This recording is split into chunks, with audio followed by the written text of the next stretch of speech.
Okay, Assalamualaikum dan salam sejahtera. Kita sambung lagi belajar iaitu 8.2 hari ini, biodiversity. Okay, apa dia? Konsep biodiversity. Okay, dalam buku teks ni dia bagi tahu biodiversity boleh dibahagikan kepada 3 jenis, iaitu biodiversity genetik. Sekejap diversity genetik, diversity species dan diversity ekosistem.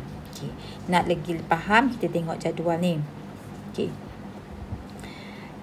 Diversity genetik. Apa dia diversity genetik? Iaitu adalah merujuk kepada variasi gen. Variasi gen tu maksudnya kepelbagaian gen ataupun perbezaan gen. Okay, gen apa? Gen individu dalam satu populasi. Maksudnya dia nak bagi tahu gen ini boleh berbeza-beza dalam suatu individu ataupun dalam satu populasi. Okay? Mudah je. Yang lain awak boleh baca. Kita hanya tahu secara umum saja. Kemudian kita terus pada diversity species. Diversity species merujuk kepada, bila kata variasi ni maksudnya perbezaan. Maksudnya kepelbagaian, berbagai-bagai jenis. Diversity species merujuk kepada variasi dan kepelbagaian organisma di muka bumi. So kita ada macam-macam kepelbagaian organisma di muka bumi ni kan. Okey. Contoh dia bagi tahu sini, hutan hujan tropika ada diversity species, maksudnya ada bermacam-macam jenis spesies, iaitu 5 sampai 10 juta. Okey. Spesies tu termasuklah serangga dan juga tumbuh-tumbuhan. Semua tu kepelbagaian lah. Itu yang dimaksudkan dengan diversity species. Yang seterusnya adalah diversity ekosistem. Ekosistem, bila kita tengok perkataan ekosistem pun kita dah tahu kan, merujuk pada pelbagai habitat. Habitat, community biosis. Community biosis ni community benda-benda hidup. Kalau benda bukan hidup, biosis. Okay? Okay, contoh ekosistem yang kaya dengan biodiversity ialah ekosistem laut, padang pasir, paya bakau, sungai, kolam dan macam-macam lagi. Okey? Yang itu saja. Yang lain awak boleh baca. Seterusnya kita tengok pokok filogeni. Okey, satu lagi tentang pokok filogeni. Apa dia pokok filogeni? Okey. Filogeni, tengok maksud filogeni dulu. Filogeni ni bermaksud, filogeni tu maksud dia sejarah evolusi sesuatu spesies. Sejarah evolusi. Evolusi itu adalah sejarah perkembangan suatu spesies. Contohnya kita ni berkembang daripada spesies mana dulu. Contohnya lah. Okay? Itu maksud filogeni.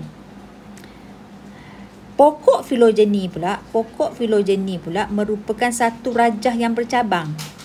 Pokok filogeni ni satu rajah yang, bila kata pokok filogeni ni satu rajah yang bercabang-cabang. Okey? Yang mewakili hipotesis. Yang mewakili ramalan kita tentang hubungan evolusi sekumpulan organisma.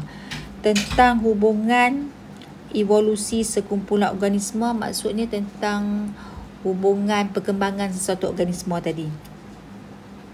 Okey. Jadi dia kata pengelasan filogeni ini diguna pakai dalam kebanyakan sistem pengelasan moden. Okey, dalam sistem pengelasan moden sekarang ni banyaknya mereka pakai nak mengelaskan organisma berdasarkan filogeni. Okey. Kalau baca kat sini mungkin awak tak apa faham lagi. Kita terus kepada muka surat ni. Okey, kita tengok muka surat ni, insya-Allah awak boleh faham. Okey, kita tengok.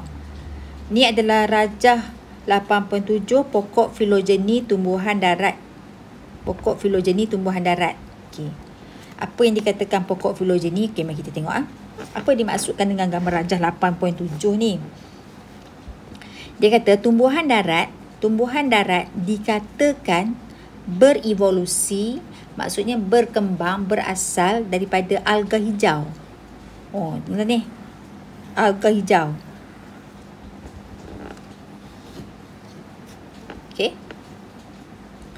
Maksudnya semua tumbuhan yang ada dekat muka bumi ni dulu kala, mereka ni semua berasal daripada alga hijau. Leluhur yang sama tu asal yang sama. Maksudnya semua yang ada, tumbuhan yang ada sekarang ni, semuanya dulu kala tu berasal daripada alga hijau. Okey. Lepas tu tengok alga hijau ni berkembang. Tumbuhan darat pertama bermula daripada tumbuhan yang tidak mempunyai tisu vaskular. Okey, daripada alga hijau ni, okey. Daripada alga hijau ni, dia akan berkembang, berevolusi. Maksudnya berkembang menjadi pokok yang tiada tisu vaskular. Tisu vaskular ni tisu phloem dan tisu xylem. Tisu vaskular adalah tisu yang terlibat dalam sistem pengangkutan. Maksudnya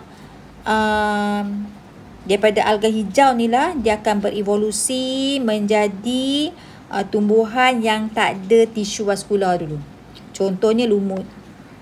Lumut dia tak ada tisu vaskular, dia tak ada xylem, dia tak ada phloem. Kemudian daripada tumbuhan yang tak ada tisu vaskular ni berkembang pula menjadi tumbuhan yang ada tisu vaskular. Kembang pula daripada tiada tisu vaskular, lama bertahun-tahun, berpuluh-puluh tahun berkembang pula menjadi tumbuhan yang ada tisu vaskular. Daripada tumbuhan yang ada tisu vaskular tu, dia akan berkembang, mula-mula sekali dia akan jadi tumbuhan yang tak ada biji benih. Iaitu contohnya paku pakis. Paku pakis mana ada biji benih kan? Dia membiak melalui spora. Okey. Dah beberapa tahun, dah berpuluh-puluh tahun, mungkin beratus-ratus tahun, tumbuhan yang ada tisu vaskular yang tak ada biji benih ni berevolusi pula, macam berubah. Berevolusi tu berubah kan? Berubah menjadi tumbuhan yang akhirnya ada biji benih pula. Nampak tak? Ada pula biji benih. Okey. Daripada tumbuhan yang ada biji benih ni, dia akan jadi biji benih tanpa bunga. Biji benih dia tu terhasil tapi tanpa bunga. Contohnya gymnosperma. Pokok apa gymnosperma ni? Awak boleh Google dah tengok. Apa dia pokok gymnosperma ni? Macam pokok pine je. Kan? Okay. Biji benih dia, dia ada biji benih, tapi biji benih dia bukan daripada bunga. Selalunya biji benih kan daripada bunga kan? Ni bukan. Kemudian berevolusi pula, tumbuhan yang biji benih tanpa bunga ni pula berevolusi, berubah-ubah, seterusnya menjadi biji benih dengan bunga. Biji benih daripada bunga. Maksudnya bunga tumbuhan tu boleh menghasilkan biji benih. Contohnya pokok angiosperma. Pokok angiosperma adalah tumbuhan darat yang berbunga. Contohnya angiosperma macam-macam lah. Pokok betik, pokok apa lagi? Rambutan kan? Ada biji benih kan? Pokok angiosperma, pokok bunga matahari, pokok bunga raya. Itulah maksudnya angiosperma, tumbuhan darat yang berbunga. Sama ada bunga untuk menghasilkan buah ataupun bunga untuk hiasan. Kan? Biasanya biji benih tu ada dalam buah, ada dalam bunga tu. Okey, inilah yang dikatakan filogeni. Contohnya lah kan, apa ni, apa tu, dikatakan manusia dulu berasal, kita ni dulu berasal daripada Charles Darwin kan. Charles Darwin mengatakan yang manusia ni adalah berevolusi daripada beruk ke monyet, saya lupa dah. Itulah teori yang dia bagi tahu tu. Bukannya maksudnya orang barat percaya manusia ni bukanlah dilahirkan terus jadi manusia. Maksudnya kita dulu bukan manusia. Kita dulu asal usul kita dulu tu adalah beruk. Okay, beruk tu pula berevolusi, berubah jadi sampailah jadi manusia sampai sekarang. Yang tu teori Charles Darwin ya. Lepas tu dia kata tumbuhan. Ni tumbuhan. Maksudnya tumbuhan dulu masa mula-mula dunia ni jadikan tak adalah pokok macam sekarang ni. Okay, tak ada pokok macam sekarang. Mungkin dulu masa dulu bumi ni ada pokok alga hijau je. Ya, alga hijau tu pula akan berubah jadilah pula lumut. Kan? Jadilah pokok-pokok paki sampai sekarang kita dapat hutan hujan tropika. Okey, itulah yang dikatakan pokok filogeni. Jadi cabang pokok filogeni ni macam ni lah, macam ni. Macam kita buat nota kita kan. Macam kita buat peta minda. Okey? Yang itu je saja dulu.